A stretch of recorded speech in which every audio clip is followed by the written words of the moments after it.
Okay? Who thinks we're not going to hit a recession at all? Okay. A lot less hands. All right. So let me ask just one or two of you. Why are you here tonight? What are you hoping for? Okay, Lynn wants good news. And your second choice? Come on. Why are you here tonight? Money. No, we'll work on that. Knowledge. Okay. You want money or do you want control over money? Control.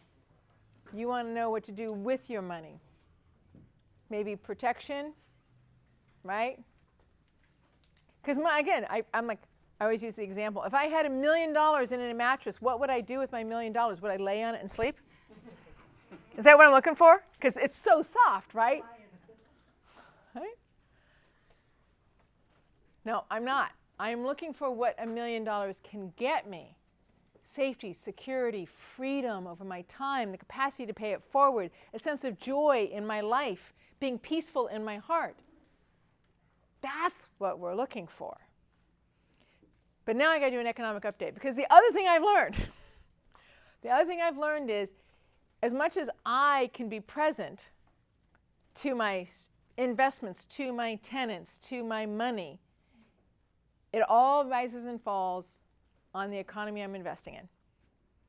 So in 2006, I owned 50 doors directly, 200 doors I shared with other people. I was in the middle of a lot split, which did finish, and a condo conversion in LA.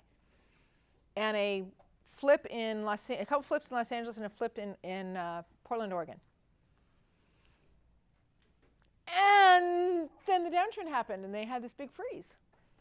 And my money from my flip in Oregon disappeared. And my permission for doing the condo conversion disappeared.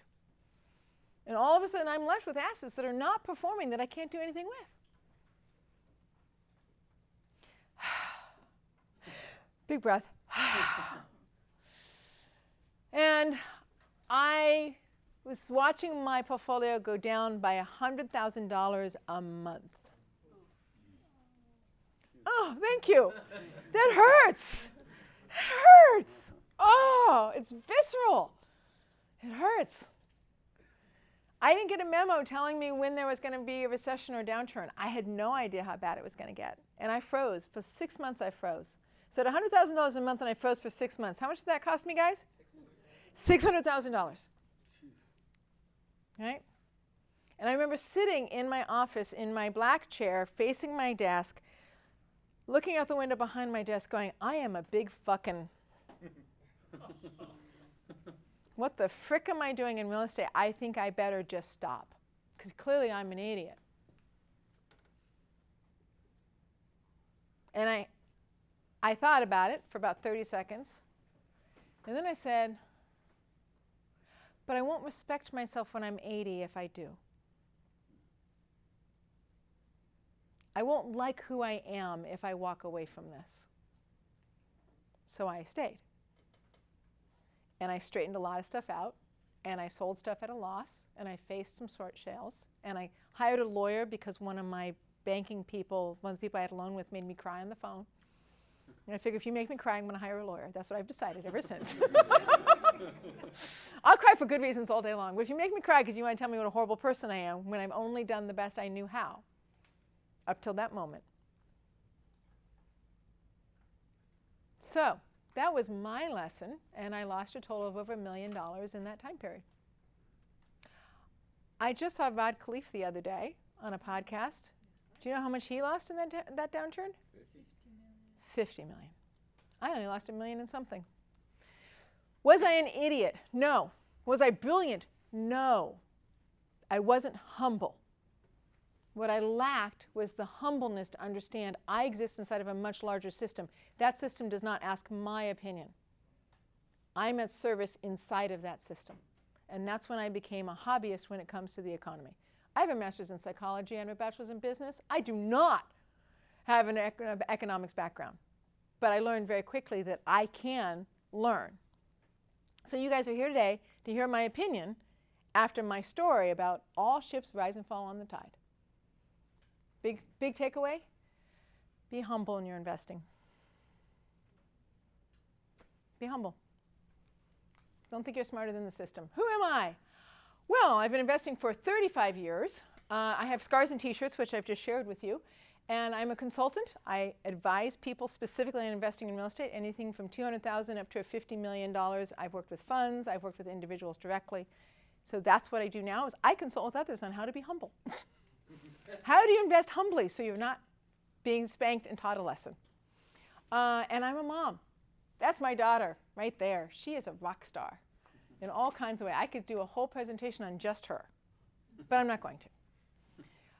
Why are you here? We talked about that at the beginning of the night. Why are you here? Education and not working. Freedom over your time. Sanity in your brain. Peace in your heart. That's why you're here. Right? And maybe you're here because you have some concerns. Anybody have some concerns about the economy right now? Because you're about to listen to a lot of math. Who's really looking forward to a lot of math tonight? Okay, here we go. We're ready for it. Right? Because you want to chart your own course, right? I've covered all of this. And it's not the May 2022 economic update. It's the May 2023 economic update. There you go. Somehow, May seems to be my month. Okay. I am not a lawyer or a CPA. Okay? Don't sue me. Don't tell me what you said. I am giving you 35 years worth of experience in education as a fellow investor. Deal? Okay. Real estate. What are we seeing? Which one do you think?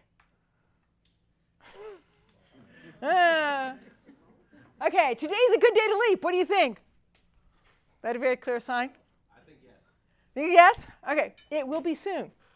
It will be soon. I'm going to cover three different sections. I intentionally did not do international economics on this particular update because there's too much to talk about.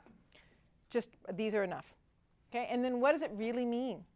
What does it really mean to you as an investor? Because ultimately, that's actually what we care about. Does anybody actually care about the Fed? Are we wanting to go knock on the door and say, hi, I need to meet you. I want to be your personal friend. Or are we wanting to observe what they're doing because of how it's going to affect our lives? Right? What does it mean to us? That's what we care about. Okay, U.S. real estate. We're going to start right here. National real estate market pricing. What is the national market doing? So here's the problem with my pointer. You can't see it on the screen. You can see it up here. You can see it on the screen? I can see it on the ceiling. I can see it on the ceiling. Yeah, they never use the pointer during the presentation. But I can't see it on the screen. About it. Okay. There we go. And, okay. So I'm going to stand over here because that's what it's going to look like.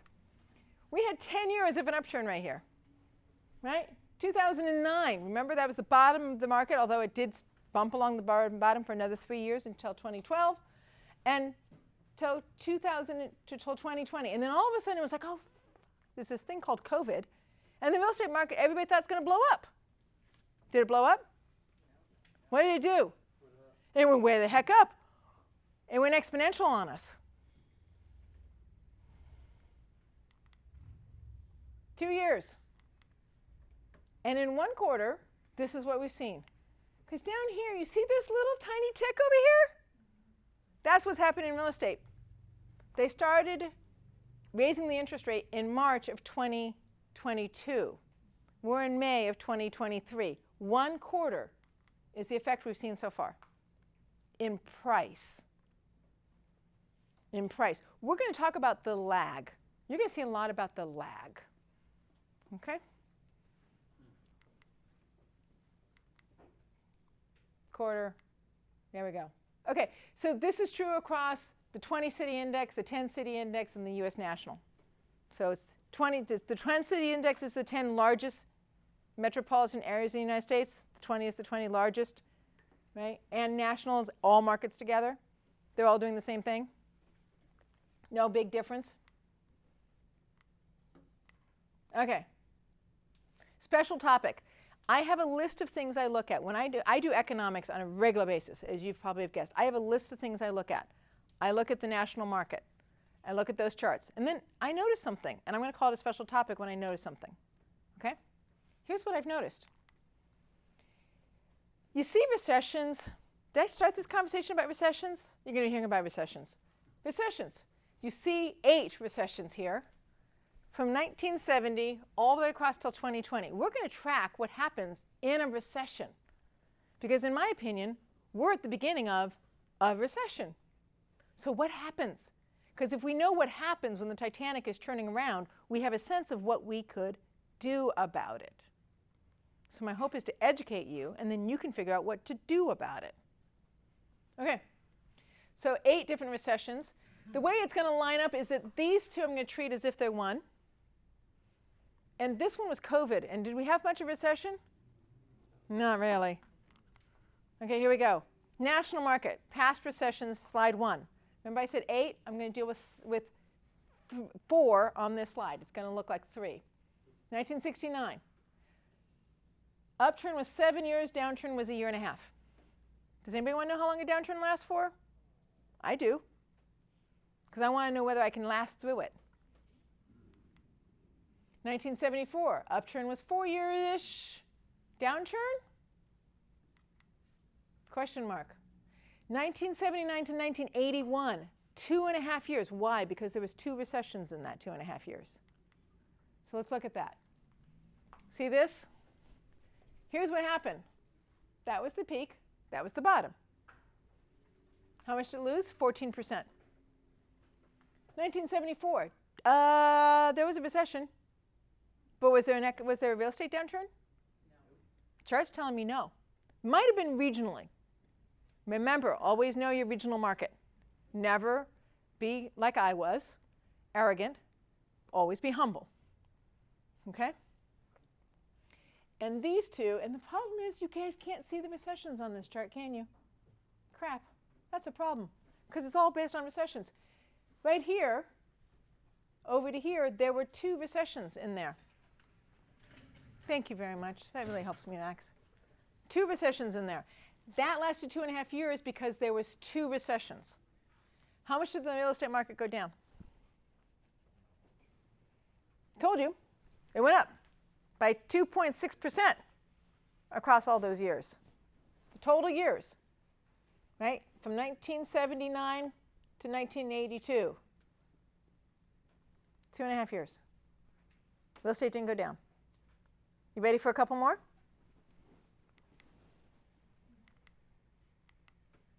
Okay.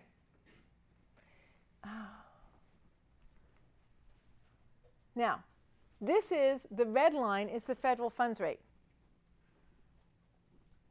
Why? Because the Fed's increasing funds, right? They're increasing the rate. What does that do to our economy? Let's look at it.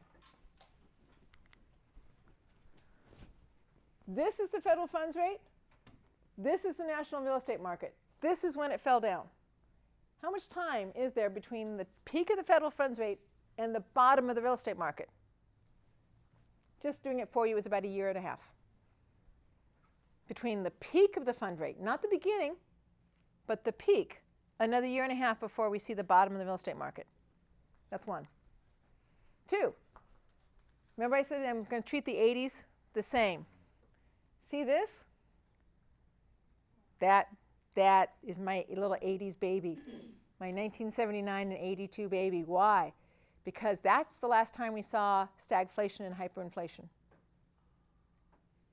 So I'm going to focus on that. There's the funds rate. There's the last peak. What happened in real estate? Huh, interesting. How long did it take? About 18 months. What year was that? I can't see. They started raising rates in 1977. Right here is 1981 and a half. You see how long they raised rates for? We're going to look at that later. But from the peak, it took about another year and a half. Okay, let's look at some more recessions. 1990, upturn, 7 years long. Downturn, 1 year, negative 8% nationally. Regionally, was it different? Yes. Know your region. You'll hear me say that a lot tonight. Next one, upturn, 10 years. Downturn, 6 months. Okay? Next one, 2007, upturn, 7 years. Downturn, about 3 years, negative 23%. Remember my story? Regionally makes a difference. I can't get through your brain. Las Vegas lost almost 85% of its value from peak to bottom in that time period. Pasadena lost about 15. Know your region. Don't be arrogant. Be humble. Know your region. Okay? And COVID, well, COVID was flat until all of a sudden it went exponential. But it's a recession. It's officially a recession. Can you guys semi-see the gray bars at all? No, I can kind of see them here. Well, there's a recession in here. Man, oh man. Weird, I can see them on my computer. Yeah, of course, and I can see them here, but we can't see them there. I just like turn this fricker around, right? But there are recessions in there, and you can see how long they are here. Let's see. And I've lined them up. This line is the beginning of the recession, and there's a recession line through here. Some of the lines are fat, some of the lines are narrow based upon how long the recession is. But there are recession lines there. All right, let's look again. Federal funds rate, red line. Peak of the federal funds rate. Real estate market bottom. How long is that? About a year. Peak of federal funds rate, real estate bottom. 16 to 18 months. Peak of the federal funds rate, real estate bottom. That one took 2 years. Why? That was 2006. That was the Great Recession. Okay, so what does that mean to you guys? This is the height of the federal fund rates, and a year and a half will likely see the bottom for real estate market. Yeah, it's not that hard. Give it 12 months. Even if they stop doing the funds rate increasing today, it takes another year for the real estate market to turn its ass around and say, okay, fine, we'll go down. Did it vary in each of those recessions by asset type-wise? Yes. The hardest and Yeah, absolutely. is there kind of an underlying theme as to which gets hit the hardest typically? There is and isn't. So generally, it has to do with what part of what created the problem, right? So in 2006, it was the lower credit loans that were the first to fall out. So those prices on the lower end houses were the first to fall. Right? Most of Most of it single family. it was single family. Anybody could get a loan that time. Huh? Just sign the document. You don't need a proof of income. I was there. I was making offers on the hood of my car. Yep. Here we go. Right? 50 doors, 300 doors I shared with other people, right? But I've also seen the luxury market. So in the multi-unit, one of the reasons why you own Bs is because on the way up, Cs will move to Bs, and on the way down, the luxury market will start to have problems in a recession. So the luxury market, luxury units will start to have a higher vacancy, and they'll move down. So if you're talking multifamily, that's why the B is considered the sweet spot. Does that answer your question, Garrett? Or give you a something? Okay. Chip. Wouldn't that work also, Christina, for the C market, or not so much? C market is stuck between D's, which is gang, right? I've known because I've owned there, and right. So it's true in the C market as well, workforce housing, but it has to do with part of the sustainability of the tenant. The tenant's more fragile in a C and D, right? So they're more likely to have vacancy problems in a downturn. Versus A's will have vacancies because of, well, A's will have vacancy because it's the top of the top. You can't go anywhere else. Right? So they lose. But then the C's and the D's lose because you have tenants that have to either move into mobile homes or move in with families. Okay? In multi-units. So your B's kind of end up being the B's, and upper C's end up being your catch-all. Okay? And in those markets, like the B's and the upper C's, how much do the rents correlate with the home prices? Like, is that a safe hedge, I guess, to the downturn in the real estate market?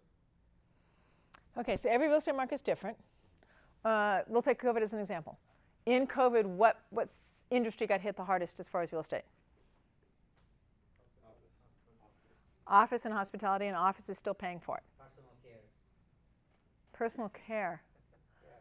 Like all Okay. the spa, all gym and everything. Okay. Personal care spas, right? So it changes, right? But in the 2008 and 9, which I'm the most familiar with, it was a lot of loss of jobs on the C's and D's. So single family was vulnerable, and D-class workforce housing was vulnerable.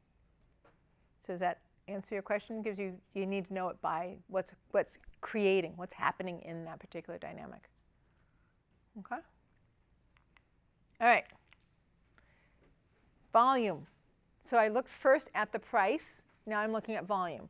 So if you're wondering what are the indicators I look at, I'm telling you. I'm making it really obvious. Okay? If you want to do this work for yourself, you can. This is not hard. FRED, F-R-E-D, the St. Louis Reserve. Tuesday morning, great charts. Okay? Bureau of Labor, great information. You can go right to the source. Okay? Oh. Stay calm and observe. Stay calm and observe. My intention for you guys at the end of this is to stay calm and observe. That you be capable of watching this year. Right? I gave it to you up front, didn't I? A year to turn it around, to be able to see the bottom of the market. Okay. National market sales volume. So out of all those words, I'm just telling you the ones that are important. From prior months, 4.5% from a year ago. Sales are down 3.7% from the prior month and 4.5% from a year ago. That's volume. The median existing home sales price rose. This was May of last year, guys. This is the beginning. The sales price rose by 15% a year ago. 15% a year ago from a year ago.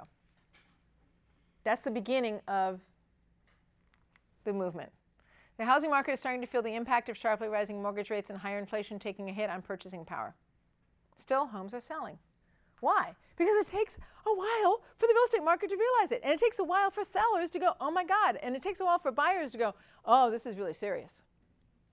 Okay. But hopefully you guys won't be having that problem, because I have something later on to educate you on. Sales volume in May. 22% annual jump in 2020 as of 2021. How did that happen? Sales volume is 35% below a year earlier, though. Ah, it was just that month. A year earlier, 35% less. Across all, okay, the 2023 recession, which is yet undeclared, but is a recession. That's supposed to be on that line above. The 2023 recession, which is yet undeclared, but is already being felt across the housing market. Let me tell you about how a recession gets declared. The recession isn't declared by us, and isn't even declared by the federal government. It's declared by a subsegment of the Federal Reserve who looks back at the data and says, it started over here, by the way. But we're done with that now. But we're done with that now because we're now over here, because it takes them at least 3 to 6 months worth of data for them to be able to say, oh, by the way, this is what's happening. And then they want to make sure this is when it started over there. So they're not going to declare it. They're not going to declare it, 1, because they don't have enough data to declare it, and they're not going to declare it, 2, because consumer confidence. One of the primary things that holds or drops an economy is the consumer confidence.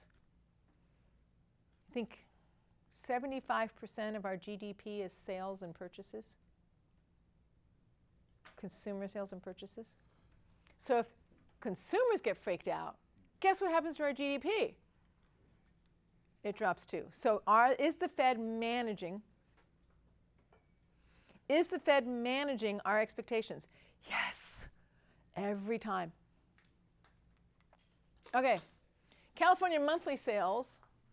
Where do I have that here? See this? Fall here, a steeper fall here. See, from 2012, now we've hit the bottom in sales volume.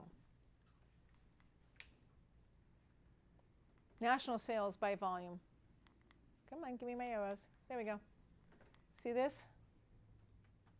1, 2, 3. Yes, there are recessions behind each one of those. Right? COVID. So volumes are now as low as it was during COVID. Volume's the number I look at. Volume slowed down. Why did volume slow down? Because people don't want to buy. Why? Because people are scared. So I look at price and I look at volume. Special topic. I thought volume was down because inventory was down because time on the market, I think it's still under 2 months, isn't it? Historically it's 6. Yes, I'm going to talk about that under California. Yeah. How does all that interplay? So you'll see a chart later that actually talks about volume is actually the first responder to price increase,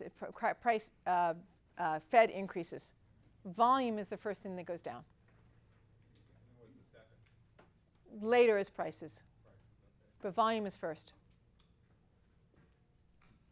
So volume is almost a precursor to price. Volume goes down, price will follow eventually. Does it follow in 3 months? No.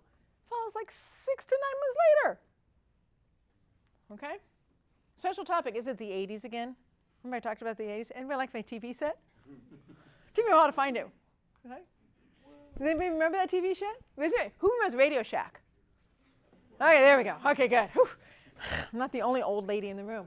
Okay, Radio Shack. Inflation or stagflation? This is from Investotopia. Stagflation is characterized by slow economic growth and relatively high unemployment or economic stagnation,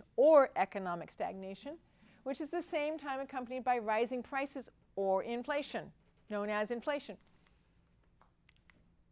Right? We form much shorter. Persistent high inflation combined with high unemployment and stagnated demand in the country's economy.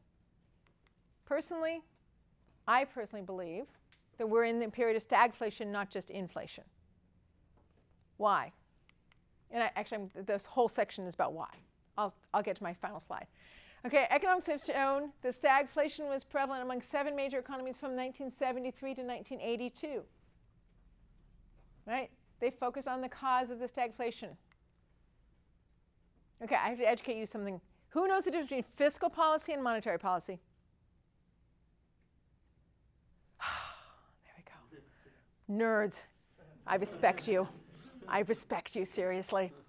I didn't know the difference between fiscal policy and monetary policy, but this particular cycle has truly highlighted that difference. So let's talk about it.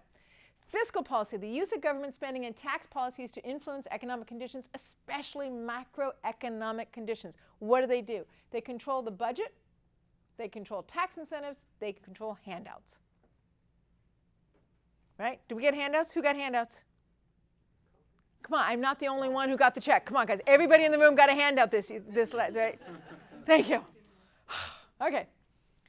Monetary policy, a set of tools that a nation's central bank is able to promote sustainable economic growth by controlling the overall supply of money.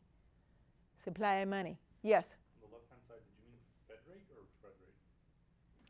Well, Fred is a personal friend of mine, but no, I meant Fed. I meant Fed. Did I mention I was dyslexic and sometimes I miss things? All right, so bank reserves, Fed rate, quantitative easing. That's what the monetary arm can do. So here we go. See this? This is my little chart. January 1977, the Fed started increasing the interest rate because inflation and stagflation was occurring. They increased it twice. They had 2 rounds of increases, guys. They increased and then paused and then increased again. They increased, then paused, and then increased again. You can't see it very well, but you see this, then you see that, and then you see this. Because they were trying to control the stagflation that was going on. Oh, and here we are, March 2022. And they say they're pausing for now. They may not lower rates, but they're kind of pausing. They're not going to be as aggressive. Okay, this is a lot of words. I'm going to try to bomb line it for you. Budget deficit. What did they see in the 70s? Budget deficit, right? Price hikes. Unemployment without cooling, was not including cooling the inflation. We're not seeing unemployment. That one we're not seeing. Propping up, the Federal Reserve was propping up. Faced with they allowed inflation to go unchecked because they were worried about economic shock. They increased government spending. The resulting inflation was so high it required 2 recessions to get under control. Okay, what are we seeing? Growing federal deficit boost by relief spending to stem COVID. Right? The previous list was what happened in the 80s. This is what happened now. Issues were compounded by distribution channels being stemmed by COVID. So prices went up not because the crude oil was at a deficit, but because we just couldn't move shit. We just couldn't move stuff around. Okay, we did not see an increase in unemployment. We saw a decrease in participation, but that's not actually really very significant. So this doesn't really apply. It's not the same as the 80s. So the federal government fiscal policy, not monetary policy, was focused on keeping consumer confidence and keeping calm by handing out money. Faced with concern about economic shock and distribution concerns due to COVID, the Federal Reserve allowed for inflation to continue by constantly saying, we think it's temporary, we think it's temporary. The federal government is hoping that increased government handouts and tax incentives and keeping the rates low would counter a downturn due to COVID. So I'm counting out of all of those, 1 to me doesn't apply, but the rest to me looks kind of similar. Am I building a case here? Would I be a good lawyer? So it's my case. The resulting inflation was so high it required 2 recessions to reduce under Federal Chairman Paul Volcker at the time. The prime rate exceeded 21% to help curb growth. Breathe, stay calm. Fear isn't going to help. Okay? Inflation and inflationary expectations remained high when Volcker tightening began. Rising interest rates lowered output and employment rather than capping prices, which continued to increase. Their focus is capping prices and decreasing inflation. Their focus isn't unemployment. But if people don't have extra money, therefore they're unemployed, or they're unemployed, therefore don't have extra money, it slows down demand, which slows down inflation. So the Fed's using the tool, the monetary policy is using the tool it has, the lending rate and quantitative easing. It will affect unemployment, but what they're trying to hit is inflation. So my question to you is, will this happen again? I don't know. The answer is I don't know. What I do know is I'm educated to the possibility, and I can observe. That's what I do know. Now, if this helps any, a friend of mine, Ted Green, with Spartan Investments, who I respect deeply, said that 8 out of the 10 indicators that the Fed is watching is indicating that there's a recession happening or coming. It's happening. And that would be sufficient to stop the Fed. What are they trying to do? They're just trying to turn the Titanic. They're trying to push it enough to give it a year to 18 months to drop off the edge. No, push it enough to give it a year to 18 months for it to turn. That's all they're trying to do. All right. Okay, let's talk about the bank crisis for a minute. Who's concerned about the banks? Okay, great. Let me put my hand down. Who's not concerned about the banks? I'm not. I'm not concerned about the banks. I would say we're concerned about the banks because we're uneducated. Okay? In the 1980s, the early 90s, right? Big time period, 2 recessions. The Fed kept increasing rates twice. 1,600 banks, which were insured by the FDIC, was either bailed out or closed. 1,600. Where are we right now? 3, 4, 5. Are we going to see more bank closures? Yeah, I think we are. I'm going to bet. I'll bet you, Jeff, that we're going to see more. You want to take that bet? No, I would agree. You agree with me? Oh man, I want to make some easy money. Come on, who wants to take the bet? There's no more bank closures. Okay, I think we're going to see more. Rod Khleif the other day said 190 banks are on the edge right now. Okay, am I going to freak out every time a bank closes? No, because 1600 can close, and what happens to the economy? Not much. We're still here. We still have a US dollar. The Fed works it out. That's their job. Okay, are you protected? Now that you're educated, are you protected? So who has more than $250,000 in any single account? I do, so I'm going to keep my hand up. Anybody else? Okay, should we be moving our money? Yeah. Or not. You can keep it in that account. The Fed has learned. What did they do with the last, with SVB?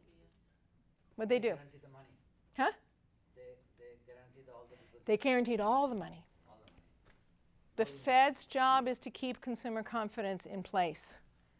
They want the boat to turn without everybody freaking out. They want everybody to have a little bit of pain. Okay? Christina, did they guarantee the stockholders too? No. I didn't think so. They did not. So it's up to you whether you want to buy stock in the financial institutions right now. Essentially, they didn't guarantee all. They guaranteed all the deposits. They guaranteed all the deposits. I do have a bank right now that I would think I might want to get rid of, but I actually kept my international banks, thinking that maybe the international would be better than the local banks. Jeff. I was going to say that the example with First Republic was a little bit different because they're very real estate focused. So most of their deposits were all with real estate investors. I think they had the largest real estate holdings in New York State. But when the Fed stepped in and took it over on a Friday, by Monday morning it had already been sold to Chase. And everything was guaranteed. So people woke up that Monday morning. We're now customers of Chase Bank. That's First it. Republic You don't even get a doesn't chance to even do. exist. You don't even bother to do a run on the bank, right? And I think the Fed's gotten smart enough to do that, right? I was with Security Pacific, which eventually got sold. I was with which is the one that Countrywide. I had 2 loans with Countrywide, right? So the banks are still going to be there. That's not the question. The question is, what are you going to choose to do about it? Okay, so if you're writing notes on your sheets, you can think about, well, what do I want to do about it? Christina says there are going to be more bank closures. I'm going to guess there's going to be more. And I'm going to guess that the Fed's going to take care of it. Okay, what's your question? Are you going to talk about the budget deficit? I'm going to touch on it. I am going to touch on it. It's like the banks, though. I'm going to be short and sweet to my point. That's okay. Okay, cool. Okay, what does this mean? What is it? This is officially when you're allowed to ask questions, by the way. This is my slide for questions. It means we may not be done with rate increases, right?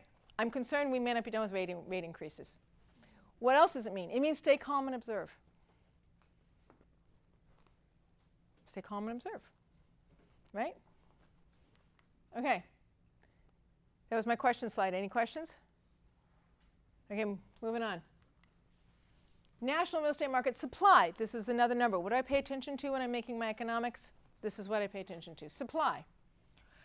As Steve talked about earlier, supply's been down for a long-ass time. Usually 6 months of supply. Did I put my line in here? No. Usually 6 months of supply, right, is a break point between buyer and seller. We haven't seen 6 months of supply here, here. See all this? See all that? And it's like, oh, supply just disappeared. This just disappeared. Do you know what goes into supply? Development, building. How do we get more units for more people? Building. We got to build the frickers. There actually has to be more units. Right? So we're going to talk a little bit about supply here in a minute. I had supply there. If I don't talk about it later, I promise I'll bring it up. Okay, pending. That's another thing I look at. It's a leading indicator. Leading indicator, pending sales. Pending sales are way down. Volume affects that. The lack of housing affects that. But it's also, if you could see the recessionary things, you would also see in every recession is pending sales goes down. Why? Pending sales is sales that will happen. Volume goes up because there are less sales happening. Pending sales go down because there are less people wanting to buy. So those two go together. They're precursors to price going down. Leading indicators. New versus existing. This is a Bruce Norris indicator. When your new price per square foot so when your existing price per square foot is almost the same as your new price per square foot, what does that mean? I'm willing to buy a beat-up house at almost the same price as a new house.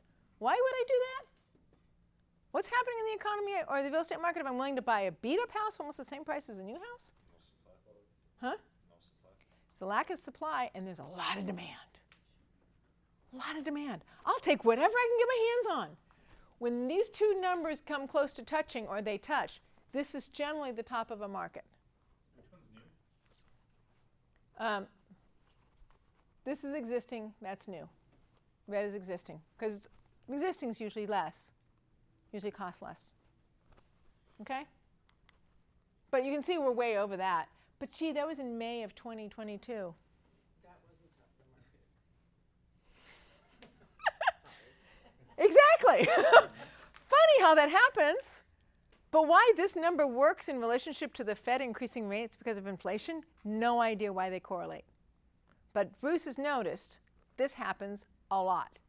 When you're close to the top of the market, this is part of what defines that you're almost at the top of a market. When demand is so high that people are willing to buy poor conditioned assets in poor condition for almost the same price as a new asset. That only happens at the top of the market. So it's an indicator of the top of the market. Okay? I told you I want to educate you guys, right? Okay, good.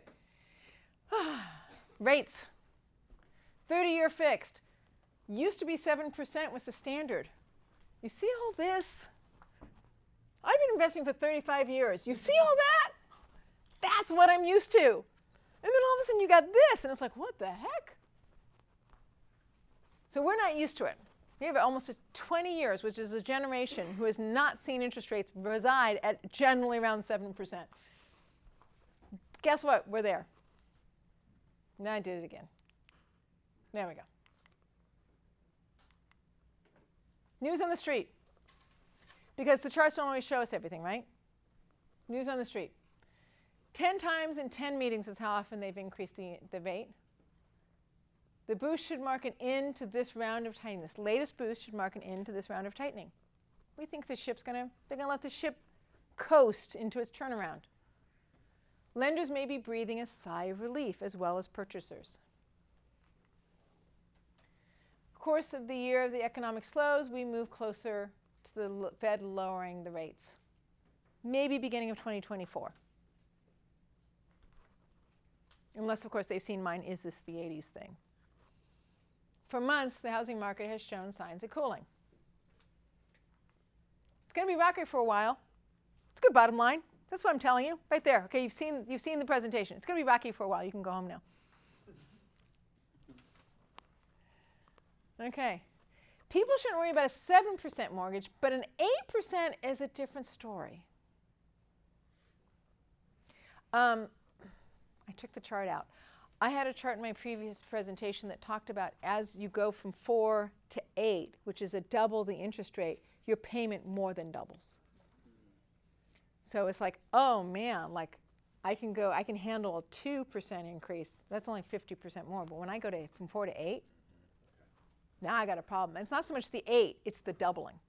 We went from 3 to 6. Did the market start to slow? Yeah. That's my answer. Is that okay? Go to 4 to 8, it ends up being, and if you saw the Bruce Norris, who knows Bruce Norris? Okay, June 3rd, who's going to June 3rd?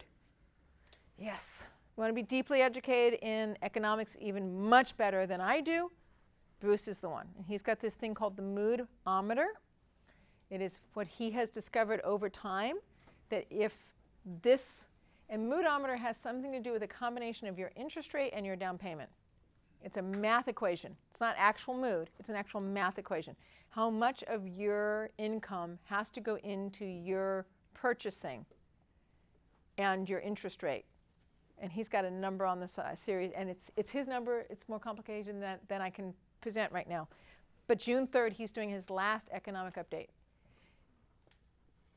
If anybody was going to send me that card in 2006 that I should have sold, it was Bruce. I just didn't know about him, so I didn't get the card. All right. Low levels of housing inventory due to decades of underbuilding. Steve, to answer your question, may prove the industry's saving grace by propping up prices. It's important we remember that. Volume is down because building is a pain. We're lacking units. We're going to, because that's going to make a difference in real estate. High rates are bad for real estate, says James, but probably good for the economy. That's why they're doing it. It's because it's good for the economy. Anybody familiar with what happened to the German currency when they're in their period of hyperinflation in the, was it the 30s and 40s? Didn't it become kind of worthless? They were using it to keep themselves warm. They were burning their money to keep themselves warm because it was so worthless. So I'm kind of down with, yeah, put me through a little bit of pain now. Right? Like, maybe it's okay. Just remember, I'm like, keep calm. Right? Be educated, keep calm. All right. This slide isn't that important.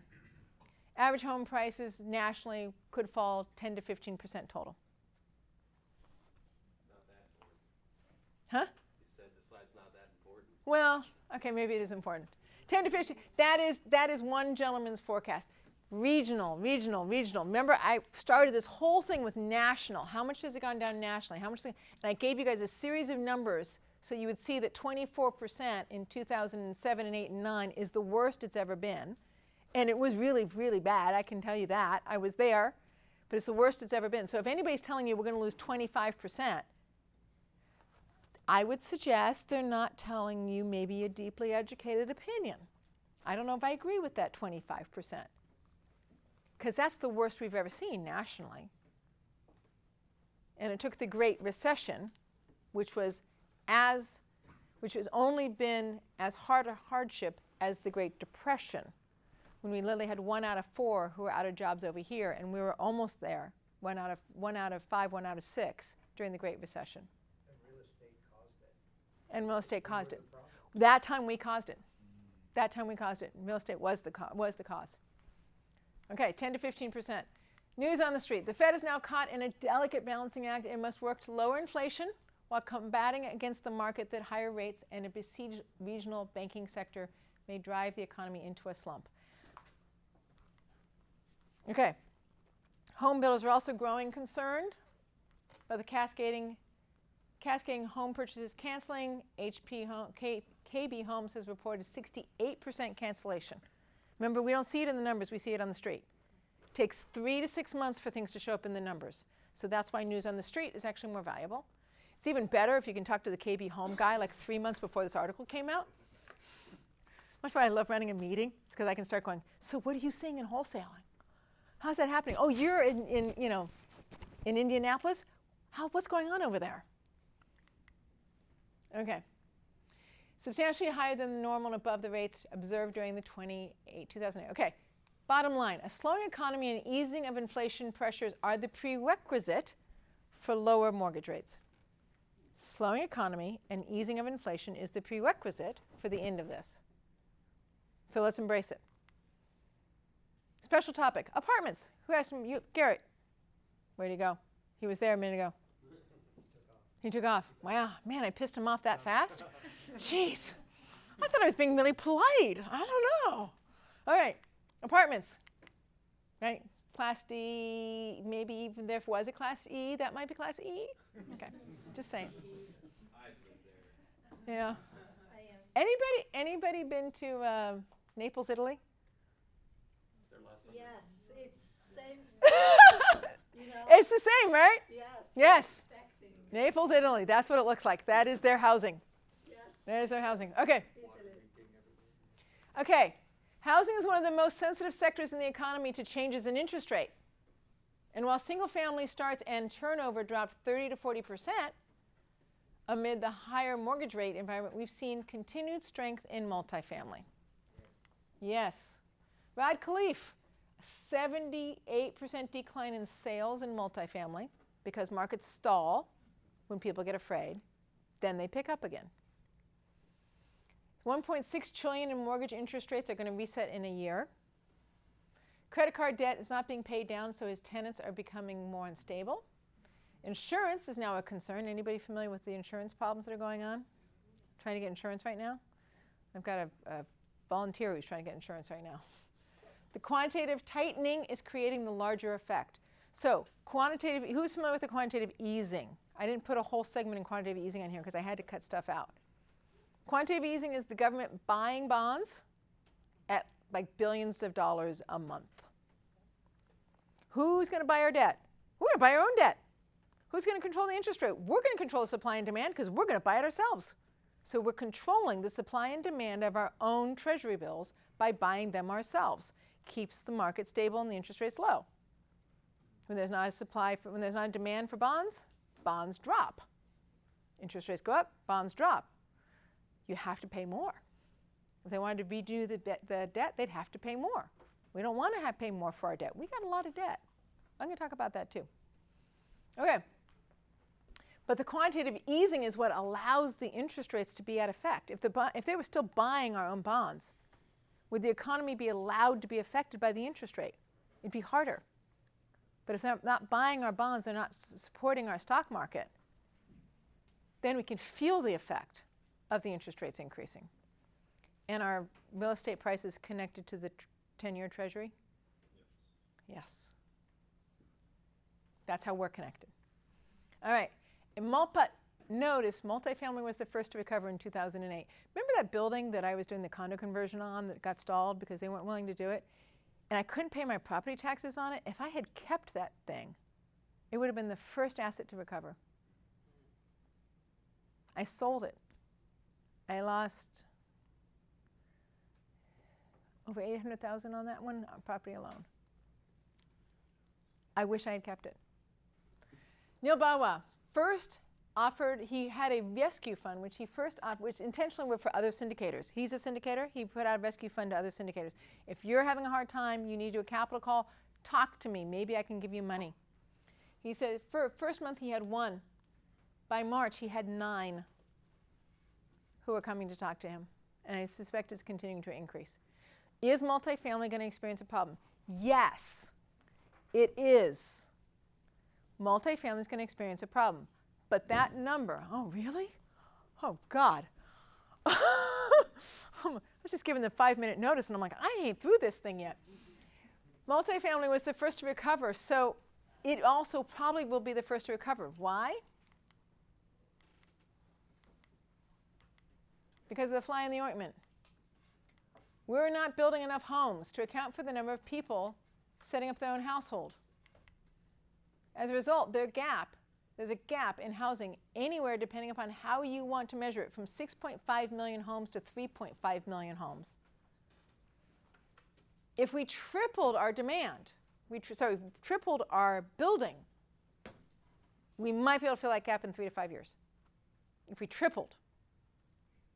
Are we building during a downturn? No.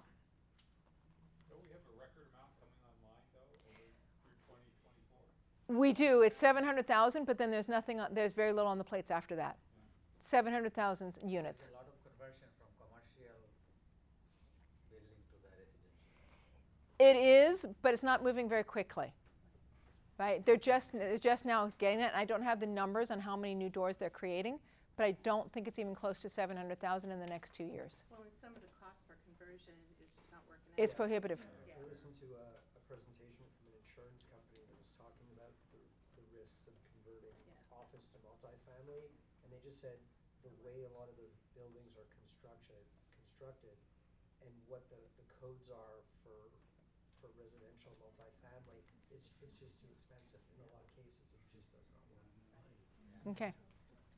Federal funds rate. Guys familiar with federal funds with yield curve inversion? Okay, who's not familiar with the yield curve? Because I'm going to start jumping segments. Yield curve inversion. Very simple.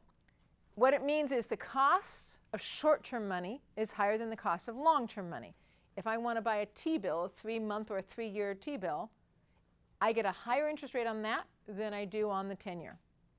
Usually it's, you're going to hold on to my money for 10 years? You better give me something really attractive. Whereas this is like, no. We are in an inflation problem. I want more money on this guy. In 10 years, the inflation is going to be better. So that's lower. that has been, see my recessions, remember my recessions conversation? So here we go. Federal funds rate is a direct indicator of a recession coming, guys. Don't be confused on this. It's a direct indicator. 1, 2, 3, 4, 5, 6. If you go back, it's 10 out of the last 13 increases has led to a recession within 18 months. It is the beginning of a recession. It is the thing that will create a recession.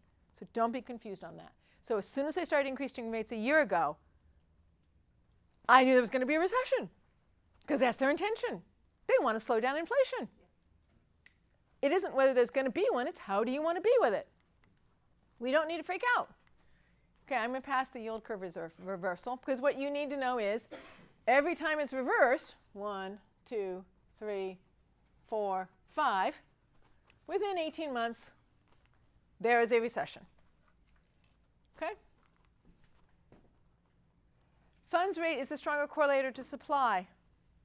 An increase in federal funds rate is strongly correlated to supply and not real estate prices. Who knew? GDP, also more positively correlated to prices versus the fund rate. Okay, what does this mean? We're going to have a recession. What does it also mean? Think about how you can be calm, not calm, but calm, and smart about preserving capital, not fear. Okay, California real estate. I'm going to move faster through this stuff.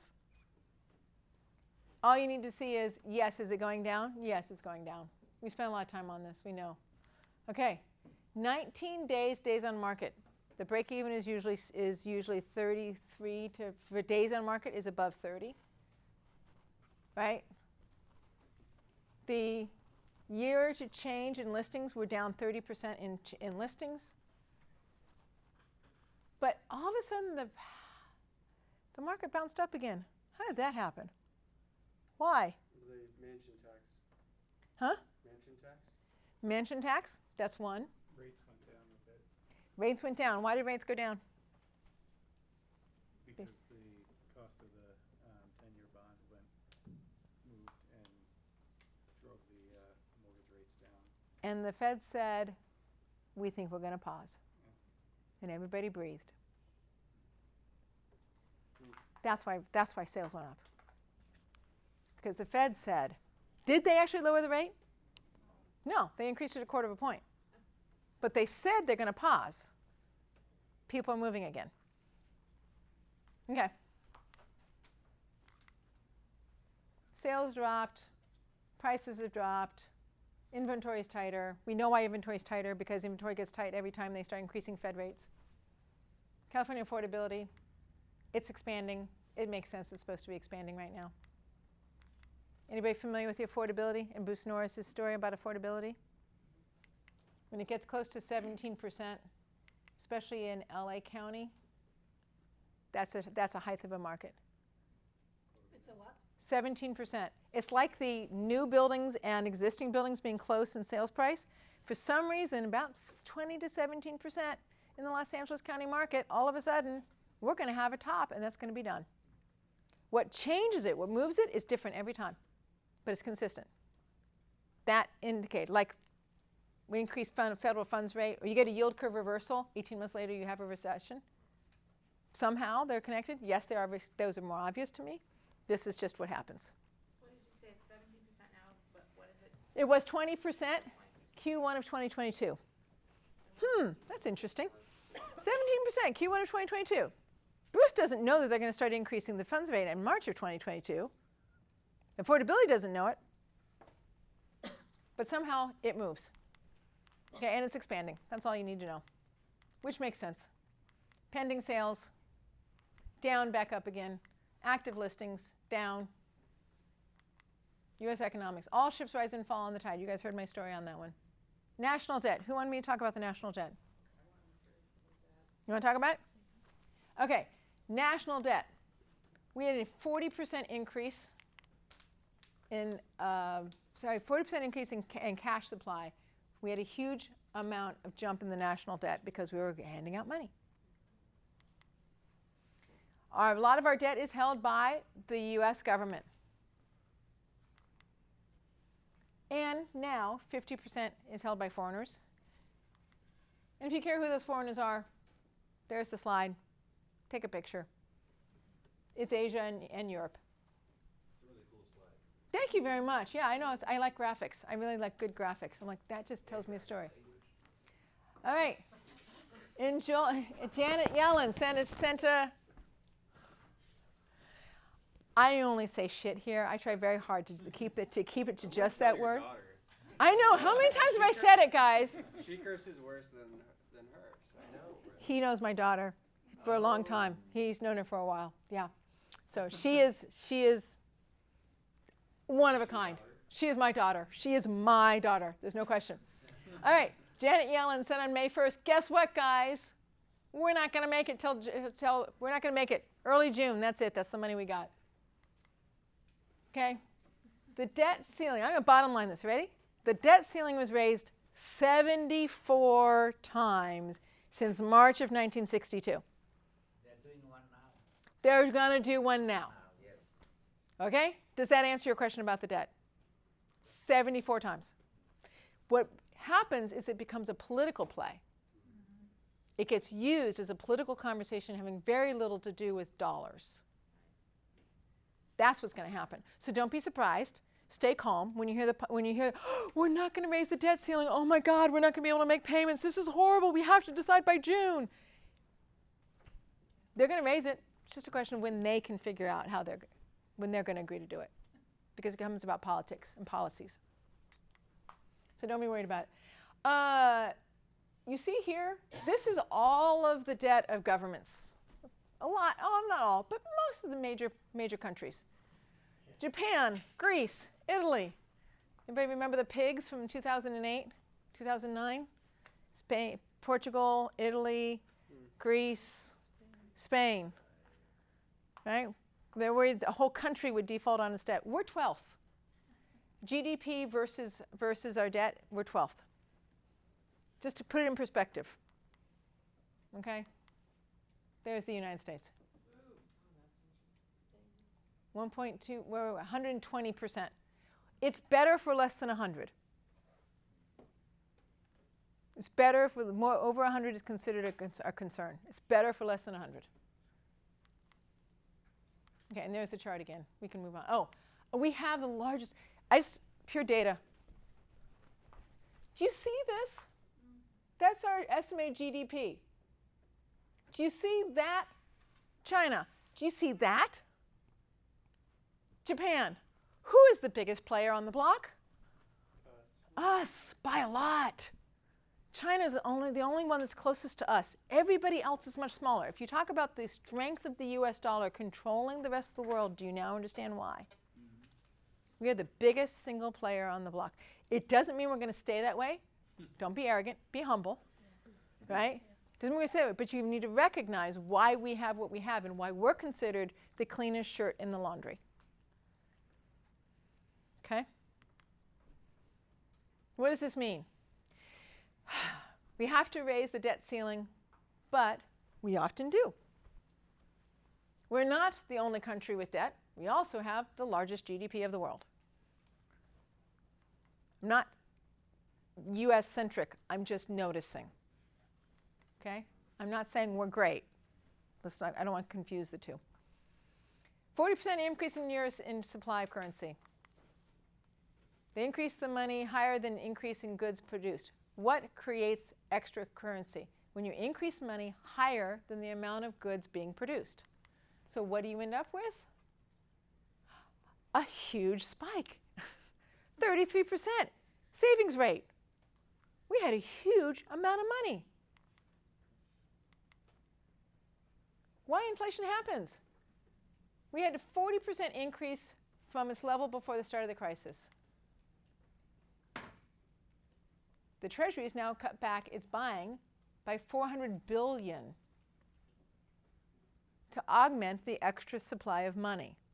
So they've stopped holding up quantitative easing. They're not doing $400 billion worth of Treasury purchases in order to cut into our supply of money. Why do we have inflation? Because they handed out a lot more cash than we had in goods and services. They handed out a lot more cash than what we lost due to COVID. And we had a distribution disruption. Inflation happens. All right, I'm going to jump through this because we know they're not focused on unemployment. But I do want to show you this. Right, you guys are getting used to these charts now, right? There is the federal funds rate. There is the peak in unemployment. Federal funds rate, peak in unemployment. Okay, how long is the lag? If you were to guess, how long is that lag? 6 months. 6 months to a year. Closer to a year. A year. So from the peak of the federal funds rate, when are we going to see a downturn in real estate? 12 to 18 months. From the peak of the federal funds rate, how long until we see it running through unemployment? About a year.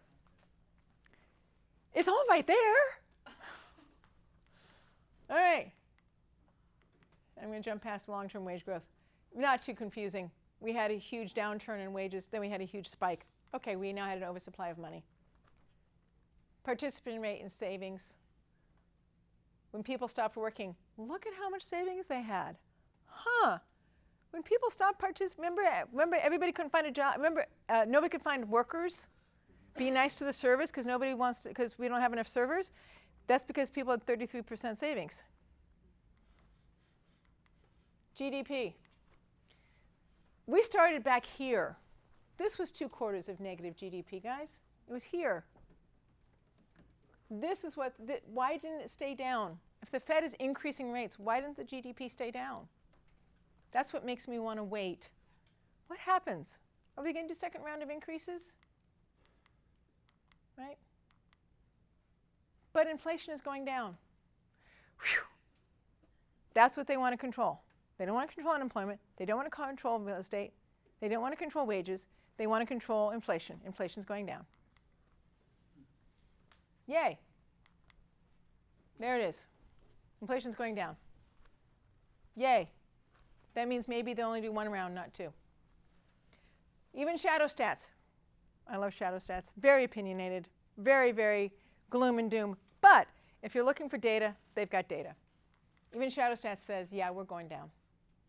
We went down by 4%, 4 to 6%. Who's shadow stats? Shadow stats is literally, if you look up shadowstats.com, they have employment or unemployment, they have inflation, they have the consumer and something else, the consumer price index. This shadow stats, if you look at this, how they're calculating the inflation is based on what was used in the 90s before they changed. They removed oil and food because, of course, oil and food, I'm going to be so snarky, oil and food never appreciates or depreciates. So, of course, they removed it. No, they removed it because it's such a huge effect. Okay? So this is according to the 1990s version of how you measure inflation versus the version used today. So do you think that's the more, or that's the least? More accurate Do you version? think it's the more accurate or less accurate? I'm not actually going to decide that one. I just look at both of them. Why do I not decide? No, I just said, I think it's more accurate to, I don't know why they take out the food and the fuel because it's the most. Just the few. It, Well, of course, that's what I'm saying, it's not they don't have to face so much. And oil, for all the inflation. well, and Lynn, oil moves based upon countries' policies, not always based upon inflation itself as a growth inside of a country, because oil is controlled by a small number of countries. The primary oil providers is a small number of countries. They So- did not remove food and oil. It's just they call it core inflation. Core is headline inflation minus food minus oil. It's still the headline number. The 5% includes food and oil. The difference is they changed the methodology. They introduced like hedonic adjustments, which is like if my car is double the price but it's 4 times better, it's actually the price hasn't gone up. They introduced all the smoothing measures. The food and thing was just core inflation. That's something different. What's your name, sir? Andy. Andy. So somebody, you guys need to corner Andy because I think he's got a lot of information for us. I think I need to corner Andy when we're done. Thank you, Andy. I appreciate it. Stocks. What we're seeing in stocks. This is more of the buying. we were saying the stocks were going up, right? Now we're seeing stocks peaked and are now going down. But by how much? 12.7%, 7.4%. So if the Fed's done, stocks are very, very sensitive to the federal policy, in my opinion. If the Fed's done and some consumer confidence is starting to come back again, we may not see a large bloodbath in stocks, even though I consider stocks to be more vulnerable than real estate. Huh? It might, yeah, they're actually the quickest to respond because it's truly a statement of confidence. It's not a statement of earnings. Stock prices. All right. This is what stocks have been doing. They've been doing this. My outlook for 2023 has been for a prolonged trading range, not unlike the 1994s to 2015. We think the market in terms of valuation. That's what he thinks is going to continue to happen. Sorry, sweetie, that you need to go. Oh, I'll be right back. Oh, okay. Thank you. That's good. All right. I'll explain bonds later if anybody's confused why bonds went down.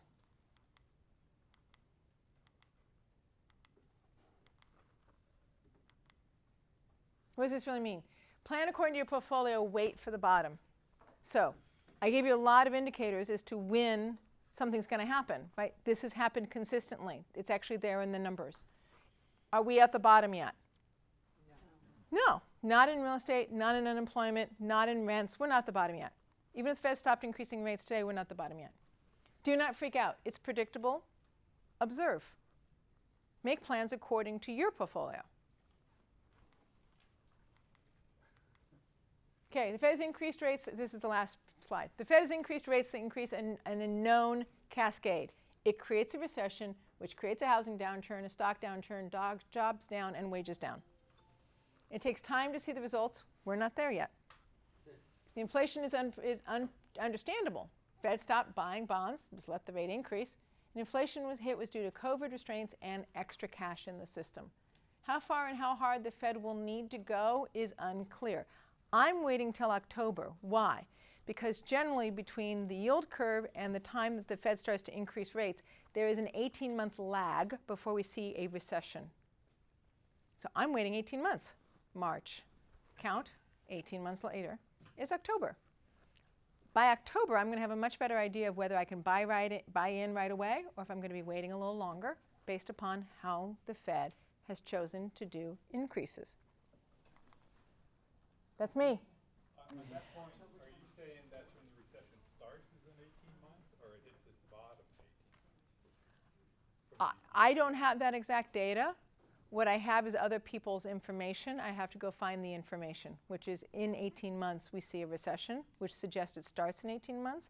But again, it starts in 18 months or the Fed recognizes that we're already there, right? Because it starts before it starts, right? I'm just wondering how long on an average till it hits the bottom once the recession starts. Well, that was my first slide, was how long. Remember my first set of slides was how long is it at the bottom? A year and a half, 6 months. That was the first one.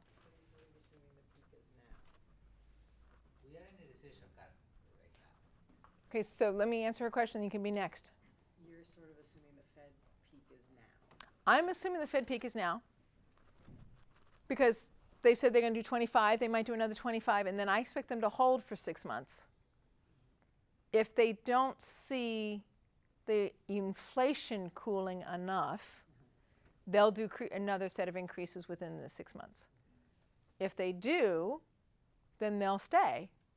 They might start lowering rates within 6 months. That's what I'm looking for.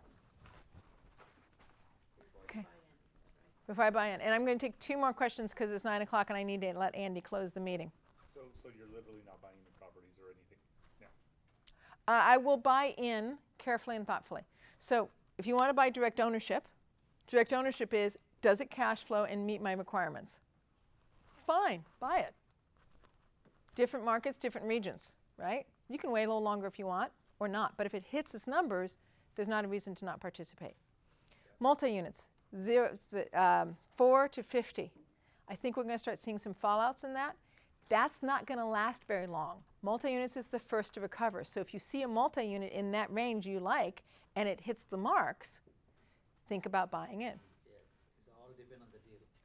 All dependent on the deal. Because, okay, it's going to go down for 6 months to another year. Big whoop. Also, multi-units. A lot of people are like, well, I don't want to buy when the interest rate's high. Suggestion, and yes, you two can be next. Suggestion, you buy something, that's the price you buy it at for the remainder of the ownership of that building. The interest rate, refinance it. So buy when the interest rate is high. Yes, I'm going to buy when the interest rate is 10%. Let's do it. Why? Because I'm buying that house at 200 instead of 500. I'm buying it at 200 instead of 350. Now I've got a loan at 200 I can refinance in 4 years. Okay. I was gonna make the same point. You know what we specifically call that? You date the rate, but you marry the property. Thank you. See, there you go. Do you think the increase in AI's capabilities could cause a lot of unemployment, which would then affect the real estate market? Yes. The question is not, will that happen? Yes, that will happen. The question is, how much is it going to affect your particular portfolio? Right? So we see that we are coming out of having a lack of workers. So what's happening is we had that 33% savings rate. We had a lack of workers and a lack of participation rate. Now we're burning through that. We're getting back to a 3 to 7%, which is what it normally is. Now people are going to start finding jobs. Now wages should start being able to go down because people are actually looking and needing a job. Then we're going to see what unit is yours. Are you luxury? Because the luxuries aren't having the same problem with the unemployment. Right? The luxuries are working from home. They're able to keep their mid and upper level jobs. They're not going to be hit as badly in this cycle. Right? Their capacity to save was protected. But if you're lower end and you use your savings to live on in order to not work for a while, you're the one that's going to be affected. So if you've got a C building or a D building, you might want to look at how I'm going to manage my turnover. Does that make sense? Does that give you a version of an answer? So yes, it's going to happen. Yes, unemployment's going to go up. It's going to take a year based upon what I saw there. 9 months to a year for unemployment to hit its highest peak. If it doesn't go up, the Fed will probably increase rates because it needs to have unemployment go up in order to have savings go down, in order to have money out of the system, in order to get control over inflation. So yes. Was there a second question there? Okay. Garrett, did you have your hand up? I was just gonna point out the fact that refi comment, like in the future, you're really getting proceeds for your refi based on an appraisal and market value, not necessarily the cost or your basis. True too. Yeah, that's right. That's only single family, right? Multifamily is based on revenue. Yes, but if your rents have gone up in the 5 years of you owning it, then the value of your building's gone up. Then your capacity to refi has gone up. So it's similar, but based on a different basis.